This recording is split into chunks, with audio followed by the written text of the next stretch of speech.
feel a bit underwhelmed by it, to be honest. I thought it would be quite hard-hitting. I thought it would address certain key issues. Yeah, there's a lot of angry young lads on our bus this morning. Nobody knows who said it. Nobody knows whether it's a doper or it's just completely unsubstantiated. Give us a profile, give us the evidence, give us the trends, and you can see what the trends look like. With exclusive interviews and the best analysis on two wheels, this is the Telegraph Cycling Podcast. Hello, I'm Lionel Burney. While I've been covering Paris-Nice for the Cycling Podcast, Cycling's Independent Reform Commission, or CIRC as everyone's been calling it, published its independent report into doping in the sport. The report was commissioned by the UCI in the wake of the United States Anti-Doping Agency's investigation into Lance Armstrong's doping. I'm sure you've read some of the Commission's findings in the news and seen some of the more eye-catching headlines. The most notable one was a quote from an unnamed rider who said that 90% of the current peloton was doping. That was countered by somebody else also speaking with the guarantee of anonymity who put the figure at 20%. And this is no doubt a subject that Richard Moore, Daniel Freeb and I will return to in future episodes of the podcast. Anyway, while I've been here at Paris-Nice, I sat down with Dave Brailsford, the boss of Team Sky, to ask him for his reaction to the report and also for his comments following the Mail on Sunday story about Servais Carnarvon, one of Team Sky's sports directors, and the newspaper's allegations that Carnarvon had doped during his career. So this is our exclusive interview with Team Sky's Dave Brailsford. Dave, the Cycling Independent Reform Commission published its report. How much of the report have you read and what's been your reaction to what's in it? Well, I haven't actually, I'm here at Paris-Nice and I haven't had the document and read it line by line, but I've certainly been given the issues that are in it and given a sense of what it's all about.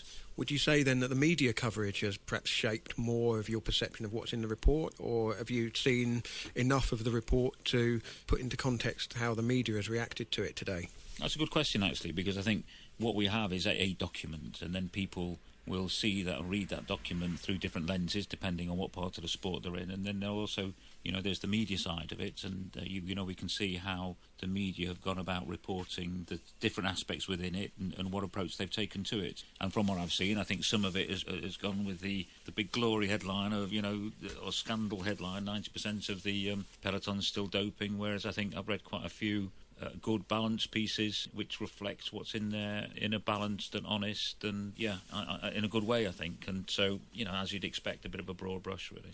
That is the most eye-catching line in the entire report, that 90% of the peloton, the current peloton, is doping, in the opinion of an anonymous former rider. What was the reaction among your team when they heard this line? Because it is the first line that really jumped out from the report that really captured the imagination, I suppose, of the media and of the readers who are picking up on the story this morning. Yeah, there's a lot of angry young lads on our bus this morning. Because of that, to be honest, I think they were staggered, really, that they were all looking at each other and they were annoyed, which was actually quite good to see, to be honest. But equally, I think the challenge with something like that, nobody knows who said it, nobody knows whether it's a doper or who the rider is. It's just completely unsubstantiated. So normally, if you'd have had, person X says their belief is 90%, and then we can all contextualise it. We can make a judgment, and we can sort of have insight into what kind of credibility we would give to that comment coming from a particular person. Somebody else said it was 20%, somebody else said something else. So it's, I guess, inevitable, unfortunately, that the media look for the juiciest line and get it as the headline and go from there. So I do think, from a leadership point of view, though, the UCI is responsible ultimately for this sport, and with a headline like that, they should actually get out there and justify on what grounds it's been said, or certainly back it up with some evidence, or not, as the case may be, because they should be the leading voice in a sport. So you can't just throw flippant comments out there, which is ultimately an opinion. Whilst everybody's opinion is valid, you've got to give it some context, and you've got to give some evidence to back it up. Why not give a historical, longitudinal analysis of how many doping tests have been carried out, how many positive have been found, what's the correlation between certain different variables, how many TUEs are mentioned, how many TUEs have been actually issued in the sport. Do it over 10 years, go back and say, look, here's what these are the number of TUEs, what the distribution was like across the season. Did you see a massive kind of whole batch of TUEs being issued just before key stage races? give us a profile, give us the evidence, give us the trends, and you can see what the trends look like, and we can draw something from that. I think making comment without any backup is dangerous, really. So what's your overall feeling about the report? Do you feel that it was a good thing to do? Do you think that there are some positives for cycling to take out of it? Where do we go from here? Because this isn't going to suddenly fade away. It's kind of the big headline today, but it's going to cast a bit of a shadow over some of the spring, I would have thought. I think it will cast a shadow. I think you're right. I think if you'd have asked me yesterday or the day before I'd read the content of the report, is this a good thing to be doing? I think unequivocally the answer would have been yes. It was talked about, it was attempted and then failed, and eventually, it was part of Brian's big pledge, wasn't it, when he got elected, that he would do this. It was commissioned. I thought when you looked at the panel, I think actually these are some, pretty, some hitters on there really. We thought actually we're going to get something good out of this. We're really going to be able to move the sport forward. And so I'd say without a doubt it was a good thing to do. I don't think other sport, the fact that it's open, transparent, I also think, I'd said very much a good thing. We've seen what happened in FIFA and the fact that they won't release their report, and I'm not sure that gives anybody any credibility about that sport, so I'm not sure that was a good thing. So in principle it's good. Then, however, you get to the actual reading of it, and I feel a bit underwhelmed by it, to be honest. I was looking forward to it. I thought it would be quite hard-hitting. I thought it would address certain key issues that the sport needs to address, in my opinion, to keep on moving forward. It is moving forward, but keep on moving forward. Is this more in the way that perhaps teams are run and staffed, rather than looking back at an era where we do broadly have a fairly good understanding of what went on and how the era of real industrial usage of blood doping products played out? There's none of that is particularly revelatory. Were you looking more for a kind of a way to progress, a way to kind of regulate perhaps people who are involved working with teams? I think that's one aspect of it. I think it is useful to go back and, everybody knows what happened in the past, but there's a big question about was there fraud involved or not? Was it a conspiracy or not? And I think bottom line is I think they're saying actually it wasn't, but it wasn't made. Their opinion is that it wasn't very well managed. We know that's pretty well established. The question is, what do you take from that which is tangible to make sure it never happens again? I'm not sure I'd feel like there's enough of the answers rather than just here's what happened. There's the narrative of what happened. Everybody, I think, pretty much knows, really. So I'd have liked, and it is about governance, it is about ethics, it is about how you run an organisation to make sure you're doing the absolute best you can and using the best process to make sure that, fraud or corruption doesn't occur. And, how do we run a tight ship, basically? And I'd like to see a little bit more on that. The issue for me, though, is yes, that was important. However, I still think from as a director or a team principal, I think from our point of view, I was hoping to see a little bit more about, the structure of the teams, the governance of the teams, who should be involved in a sport, who shouldn't be involved in a sport, what's fit and proper person criteria, what would that look like? There's some mention, I think, about potentially ex-dopers perpetuating doping practices, and that's part of an issue at which... How do we address that, and what do we do with that? So I think I was hoping for some names. I was hoping for some concrete, real sort of strong moves, which would be game-changing, really. I'm not sure I was expecting sort of suggestions which seem a little bit like tweaks, to be honest, rather than I think it was going to be a bit more hard-hitting. So, like I say, I feel a little bit underwhelmed by it. You're listening to the Telegraph Cycling Podcast, brought to you by Van Dessel Cycles. Van Dessel, ride inspired. In terms of riders who have spoken to the Commission, Chris Froome is one of them, one of your riders. He also waived the offer of anonymity, so his name appears in the report as having spoken to them to talk about, I'm assuming, we don't know, the report doesn't really spell out what each individual person added to the report.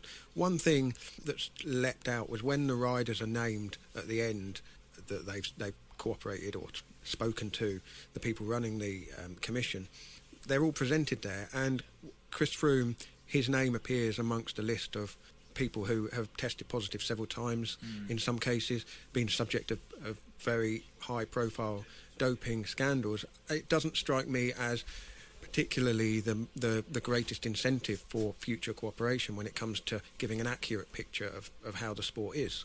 No, well, first and foremost, I think, good on Chris for going down there and doing what he did, and waiving his right to anonymity. I think that's a positive thing. I think it's good. On the other hand, I think if you wanted to get a true reflection of the current view within the peloton, it would have been nice to have had more riders come forward and a broader church of the current peloton really giving their honest opinion. That would have been good. And so maybe that's an opportunity that's been missed. But like you say, I think you've got to be careful in like any, in any kind of survey type approach, which this tends to come across as. If you're going to survey people, then you have to look at the cross-section of the people and the sample set that you take to survey. And like having a focus group, isn't it? When you're doing, they're looking at the elections and they'd start doing their predictions about the elections, you've got to be careful about having the right balanced group that's representative of the current cohort. And when you look down that list, is there enough people who are representative of the current cohort? You probably argue that there isn't, which is I'd say, an opportunity missed, unfortunately.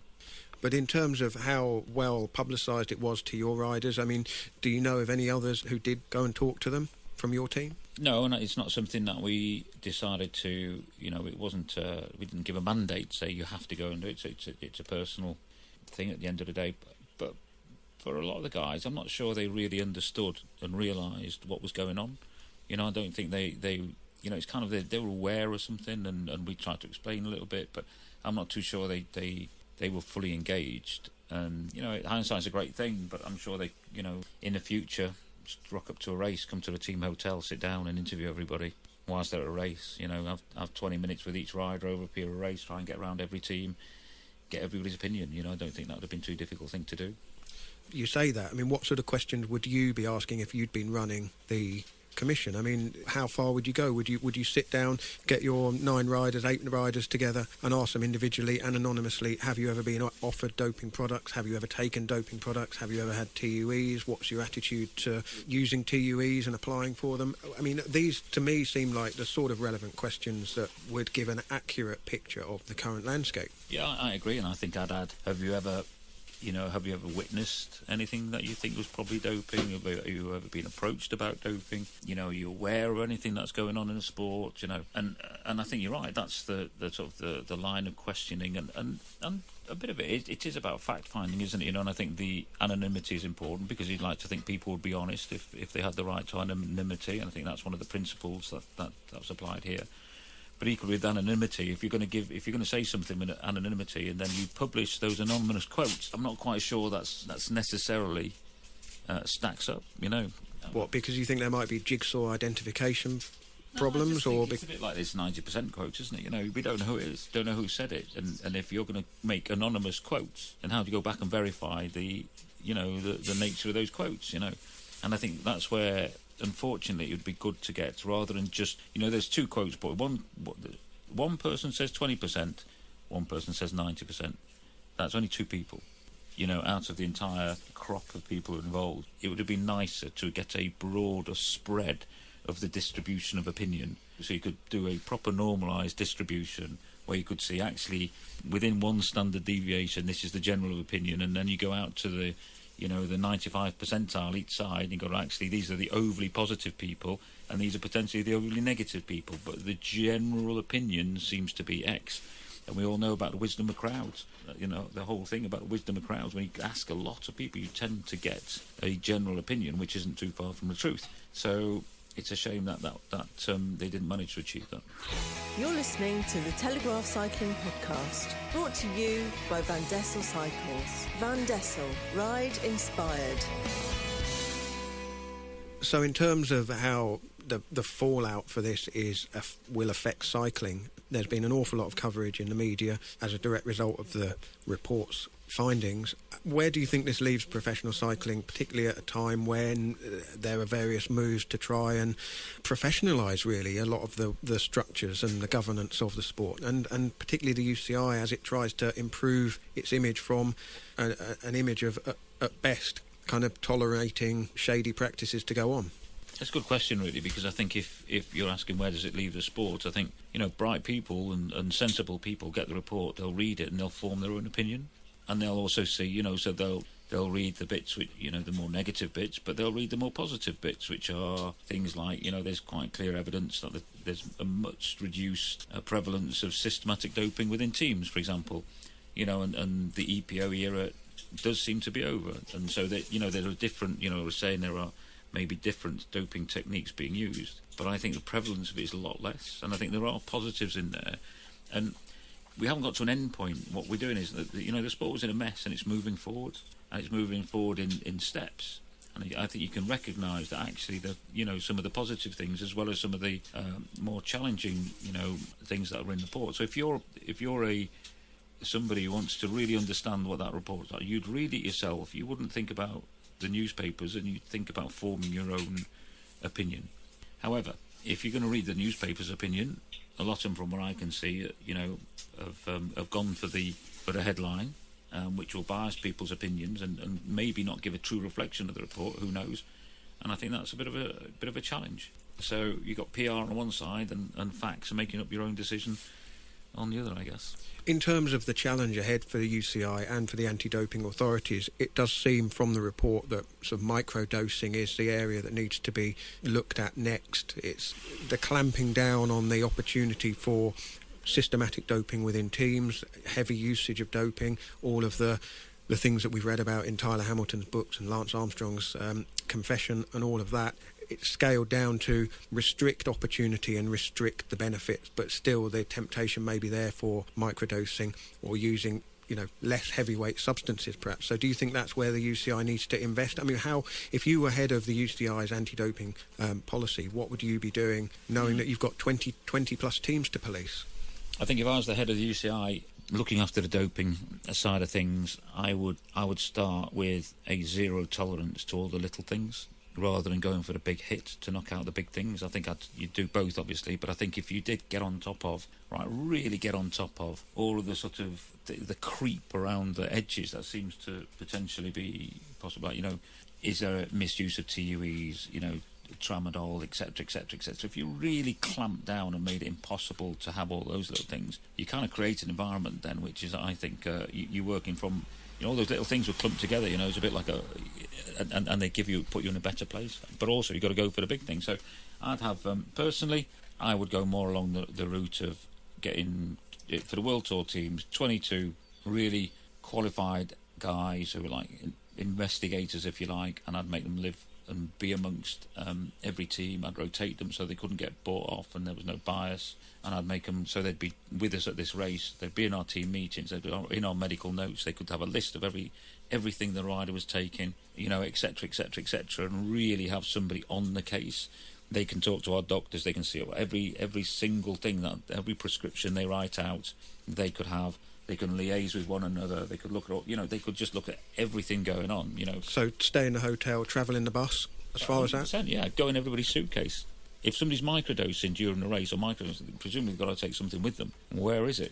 If you have somebody in the team and it was just, all they did was hunt around all the time, went into the riders, okay, it might piss them off a bit, don't get me wrong. But, you know, why not? Go into all of our suitcases, have a look at everything. Everything's open door policy. For every team, this is, you know, that's what I'd start doing, personally. Some people might be a bit frustrated by that, and they might get, you know, they'll claim the human rights and everything, but I've always thought if you've got nothing to hide, you've got nothing to hide. Why would it bother you, you know? The Telegraph Cycling Podcast and British Eurosport, the home of cycling. The other Sky-related news that broke today was that Chris Froome had pulled out of Tirreno Adriatico, the Italian stage race, with a chest infection. This means he will now not go up against Vincenzo Nibali, Alberto Contador and Nairo Quintana as eagerly anticipated. But there's a wider context to this story. Last year, Chris Froome applied for and was granted by the authorities a TUE, or therapeutic use exemption, which was given to allow him to treat a bronchial condition that he was suffering at the Tour of Romandy. That was a race he went on to win. TUEs are supposed to be confidential, but the news was leaked to a newspaper and there was some controversy about the matter. So I asked Dave Brailsford about Froome's latest illness. Can you explain a little bit about what's the situation is with Chris at the moment? Yeah, he's got a chest infection, unfortunately.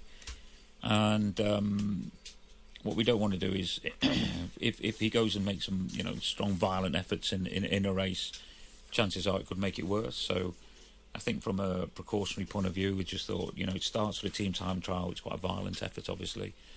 And so we just want to be careful and make sure that it doesn't get any worse, get him right, you know, which is a hit in the short term, but hopefully longer term he gets his health back up to 100%. You know, he's in great shape. He was doing some of his, you know, he's better this year, I think, than he's ever been at this time of year, I'd say. But so he's, I don't think he'll lose too much. So I don't think there's too much of a risk on that side. But on the other hand, better be safe and a little bit conservative.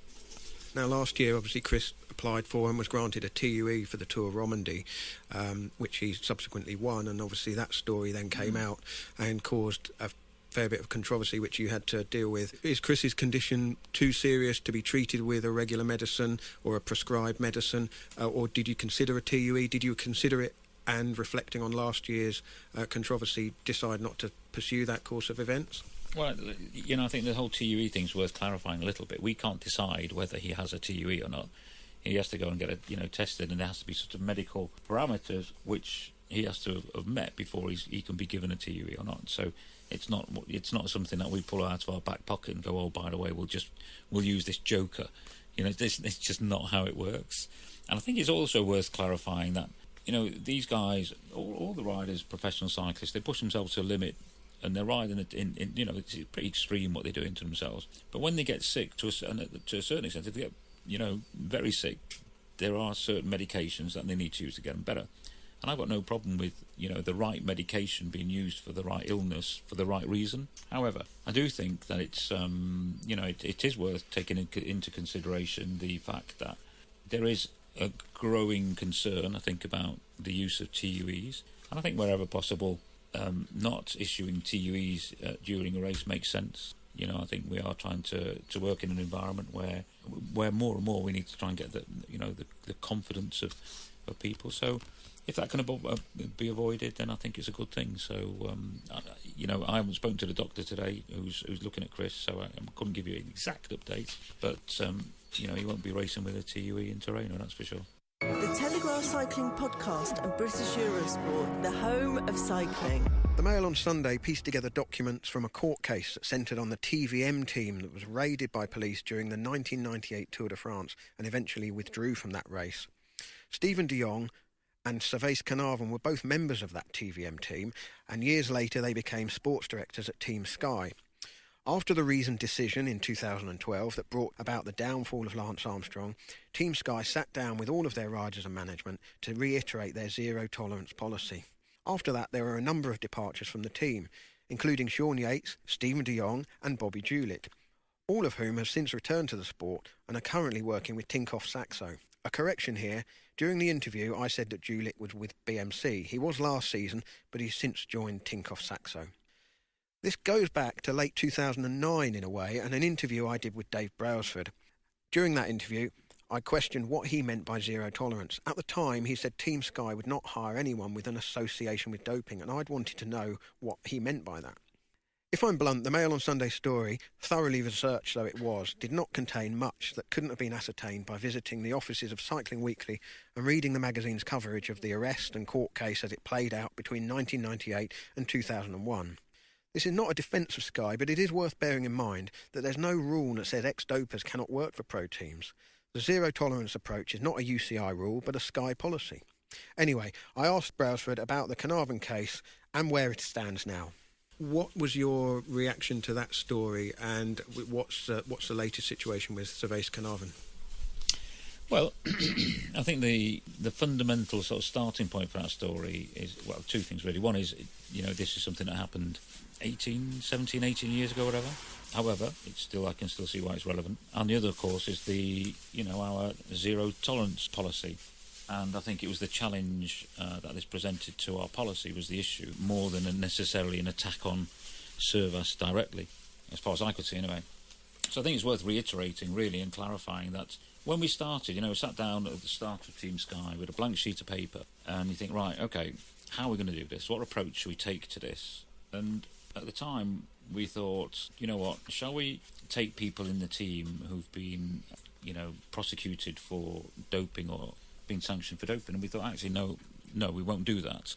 In 2012, we sort of expanded out to active involvement in doping. And basically, the premise being, we don't have to. We're a clean team. We can make our own recruitment policy. A lot of the guys that we were interested in creating this team for were kind of, those young guys coming up through the British Cycling Academy who'd, come up through a system, and we thought, it'd be good to create a coaching-led environment where, that there was nobody there who'd basically had been convicted of doping in the past, and we thought that was a good environment to create.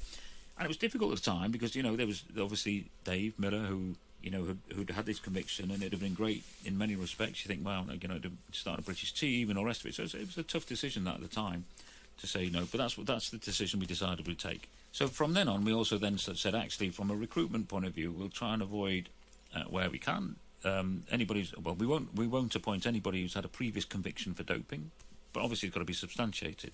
But at the same time, we employ people, and we've employed a bunch of people, and we've got to work with them and trust them as well. So it's pretty clear to everybody when they join Team Sky what our stance was, and so everybody knows when they join this team what they're getting themselves in for, and they sign up for it.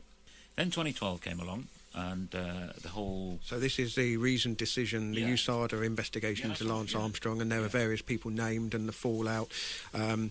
Just one example that's on the record, Bobby Julich left the team and is now working with BMC, for example. Yeah, exactly. And so 2012 came along, and that all happened, and it was like, actually, hold on a second, we might have to have another look at our roster here.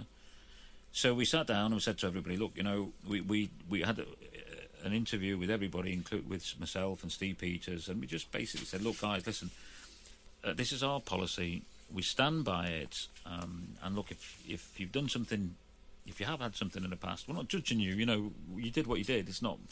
I'm not here to judge you necessarily, but what I am here to do is say we have a policy. And, if you want to come forward and hold your hand up and say, yep, okay, that, I can't be here because of this policy, then we'll try and support you, we'll try and part in good company, try and support you into other employment, etc. And if you have, however, if you come and look us in the eye and say, no, I've absolutely never, ever done anything, and you have your interview with Steve Peters and you that's what your stance is, then we're going to take you at face value. And obviously, there's a working sort of relationship there, and there's a trust that needs to be maintained. But let's make it clear that should something come out in the future, or something substantiate this in the future, then that's it. You're out. And at that point, Stephen and Bobby both came forward. We, parted company with them, and everybody else in the team signed their document and stayed. And then just recently, the journalist from the Mail on Sunday went to Reims, that's right, yeah. Tricky one for us Anglos to say that. Yeah. He decided he made a better job than I did. And he went and got all of the court papers from that period and all the, 300 pages of documentation, etc., and got it all out, read it all, and got some various blood analysis and blood values, etc., and we had a look at that. So then we were presented with that, and then so I have to stop and think, okay, well, what do I do with this situation now? So what I thought was that the right way to deal with it was that actually we if there's any situation that arises at the minute from an anti-doping point of view, we have a governance process which isn't, I'm not involved in it, so I hand the information put it in a process. It's then handed out to different experts for interpretation. Those experts give an independent analysis. They come back and say, this is our opinion, and then I can take action off the back of that. So they're not employed by Team Sky, other than they're independent people, are they? Yeah, they're not employed. They're not employees of Team Sky. Although I have to double check, might pay for an hourly rate for their service. So, but they're not. There's no, they're not an employee as such. There's no formal kind of. They're not paid to come up with a certain answer. No, it defeats the point. It doesn't protect us, and the whole point of this is that it protects us. I want to be protected. So you can't be done for wrongful dismissal or anything like that. Yeah, exactly. There's all sorts of, these people have some of them in employment relationships, some are contract relationships. So we've got to be careful how we deal with this from a staffing point of view. But also, I want to protect this team as well, and the way to protect somebody, yourself and a team, is to have independent experts who look at data. They don't know it is, and they go, right, okay, in my opinion, there is a problem here, or in my opinion, there is not a problem here. And on the basis of that, we can then act, and then can put it into the right board, into the right processes, and then action can be taken. This is the Telegraph Cycling Podcast. Join us on Twitter and Facebook. Just search online for the Cycling Podcast. So I got the information that had been given, sent it to the guys. They came back and said, actually, on the basis of what we have here, you cannot say beyond reasonable doubt that there's absolute evidence to say that he took EPO. And so, unfortunately, there was nothing concrete. Whilst I understand the criminal case at the time, there's nothing concrete in there and says absolutely. So there's a, this is undeniable. So what we did was got this information, sat down with Service again, and he maintains that his position, that as he did before, that he's absolutely never done anything. And whilst he maintains that position, and without anything absolutely concrete to the contrary, then we have to take him as his word. And that's the situation. And I understand the challenge of that in terms of there are certain, there's no doubt about it. Let's be honest about it. There are certain people who've ridden at a certain period within this sport, and unfortunately they're all going to have a cloud over them. But that doesn't mean to say that necessarily they all did it. And I think it's a tricky one, because I don't believe in lynch mobs. Lynch mobs went out a long time ago within society, and along came the presumption of innocence until proven guilty. And I am actually a fan of that. We've got to be careful here that you haven't got a false positive. So we can take the lynch mob mentality, or we can take the, let's beyond reasonable doubt that somebody's guilty or not, and then you can take action, and that's where we're at, really. Thinking back to sort of 2009-10, we had an interview which ended up being quite tense, in which I was asking you for your definition of what an association with doping was. Do you, when you reflect on the recruitment policy, and looking particularly at hiring Stephen de Jong and Servais Knaven, who were in that 1998 TVM team, who, if you remember that tour, they were arrested, they were held in a cell overnight, some of them at the Tour de France. Be careful though, Line. I do. I remember the conversation very well, actually. Yeah, I do. But let's be fair to, let's make sure that we report and talk about the situation as it happened. What happened was, they were racing in Murcia, that team, and they finished the race. Somebody's driving a truck. One of the mechanics is driving a truck back, and at the border, the truck got stopped, and in the back of the truck there was some EPO. Servais wasn't part of that race. At a later date, the authorities, the criminal authorities, decided that they wanted to try and prosecute or go after the doctor. I think the team manager, Mikhailov, and Case Preem was the team manager. Yeah, and actually get them for supply of doping products, misuse of doping products.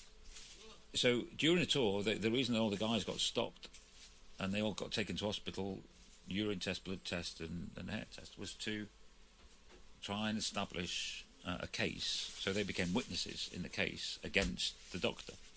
And I think they went back at a later date, like sort of December time, to give witness statements, etc., etc. So that was the process. The riders themselves weren't under, it wasn't them who were being prosecuted as such. However, I still understand that, it raises questions. There's no doubt about it, and I take that fully on board. But I think, to be fair, equally, I think there's this, innocent until proven guilty is something I think, we've got to be careful with, and that's the situation we're in. Because I think from what you were saying earlier in the conversation about previous generations of dopers becoming team managers and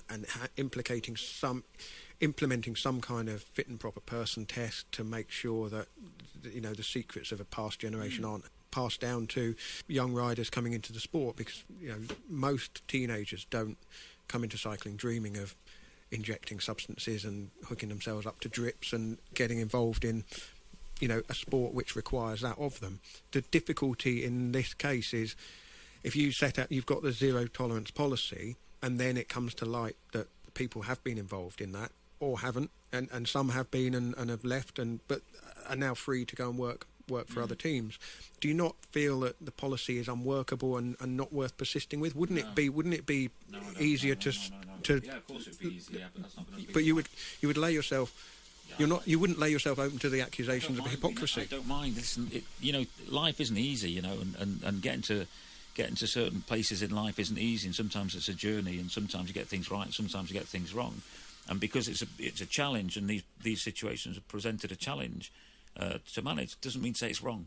And if that means we're going to get criticised, even though we're still doing the right thing, in general, I still believe that we're doing the right thing 100%, and I still think it's good to have a zero tolerance policy, and I still think it's good to try and have people who haven't had the doping past, etc., etc., etc. And if it turns out that we have got people, we'll get rid of them. Unfortunately, that might mean a few bumps, and it's not easy. Turning around and going, I tell you what, let's just be like everybody else. Let's not bother with this one. Let's just hire anybody. Doesn't matter what the background is. We'll just take them to the team. I don't want to do that, and I don't want to have riders who've served doping bans in this team. I don't want them, and that's the way it is. So if that means that people can hit me with a stick because of that, and because they're not sure about it doesn't quite sound it's difficult to see how some of this fits together. I'll take it on a chin. I'll try and explain myself, but I still think personally, this is what we're trying to aspire towards, and it is. We're aspiring towards doing something and trying our best to do something. We're a clean team.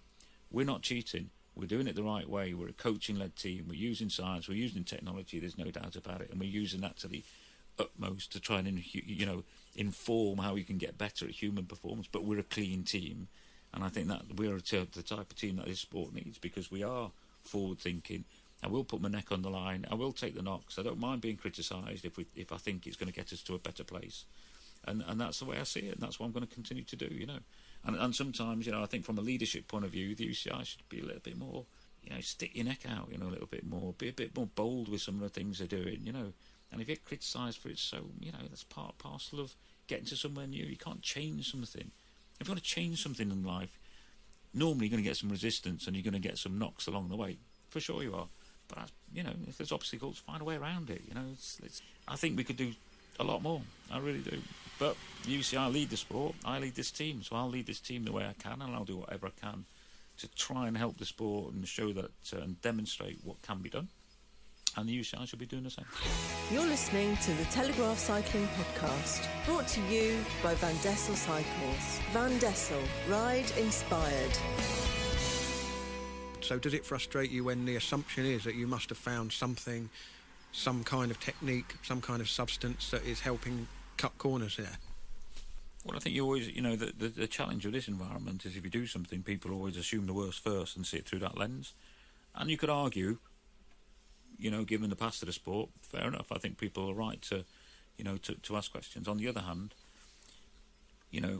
most people know that if you stop eating enough and you manage that correctly and you manage it carefully, then you can get to, a very, very lean state for a short period of time and try and maintain as much muscle mass as possible. And, that's what we try and do. If we're asked questions about that, then we should try and answer what we do and how we do it. But I don't think we should shy away from it, and I think that's the whole point, is that there's no taboo subject here. There's nothing I won't talk about. There's nothing I won't answer. I'll have a debate about anything. We'll talk about everything, and there is no taboo subject. So, I think bring it on, and hopefully I can show people what we do and how we do it without educating the rest of the peloton it's always a bit of a dilemma. Like you think, well, actually, we'll tell everybody what we're doing and how we're doing it, and then everybody else copies us and beats us. So, but there we go. And lastly, 5 years into this journey, are you frustrated that so many of the questions keep coming back to the problem of doping, and that cycling doesn't appear to be able to shake itself free of that? It's not easy, because the better you do your job, the more questions get asked in this game, which is a bit of a funny one, really. And it's, it's not a topic that, I've never had a conversation with any rider of any age at any point about, doping or wanting to dope, etc., etc. Never.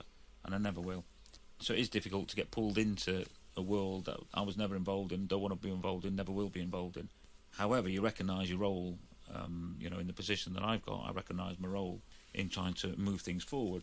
And I honestly, when I started the team, when we came into this, I didn't think I really realised the kind of leadership role that would come to the fore, if you like, in this particular area. But I take it on board, and I think it's something I've got to do, and it's a responsibility, and anything that we can do to support the guys. What you've got to remember at the heart of all of this is, you got lads like, we're just watching Paris-Nice here now, just seen Luke Rowe on the telly.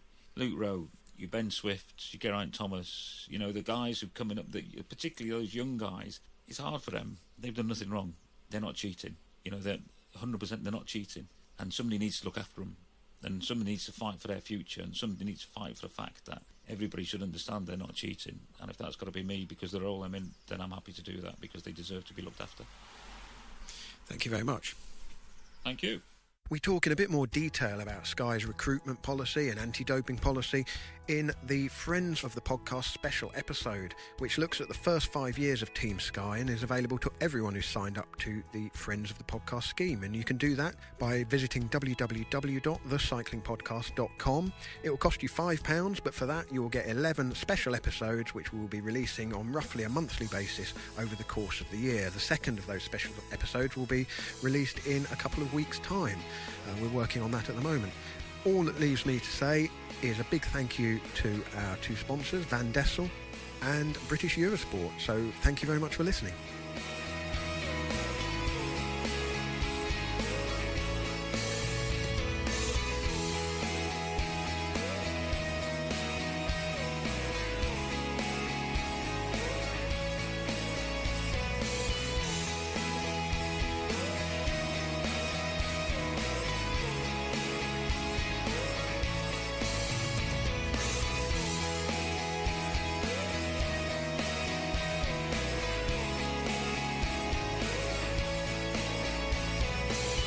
You've been listening to the Cycling Podcast.